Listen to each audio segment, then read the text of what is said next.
Hello friends, hi. నేను మీ రఫీని. ఈరోజు ఈ పామును చూసారా? ఈ పాము మా తోటలో నిన్నటి వెళ్తుండగా ఈ పాము అక్కడ కనిపించింది. చాలా చిన్న పాము, క్యూట్గా, చాలా అందంగా ఉంది.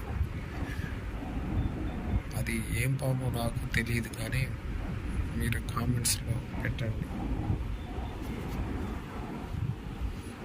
అయితే ఈ పాము అక్కడే కదలకుండా అలాగే ఉండిపోయింది. కొద్దిగా కదిలిచ్చాము. తర్వాత ఈ పాము అయినా కూడా కదలకుండా అలాగే ఉండిపోయింది. తర్వాత ఏం చేసాం, ఎలాగైనా పాము కదా, చూస్తే చాలా భయం వేస్తుంది. తర్వాత మళ్ళీ అది పెద్దదయ్యి మళ్ళీ తోటలోనే మమ్మల్ని కాటేస్తుంది కాబట్టి దాన్ని కొట్టేసాం.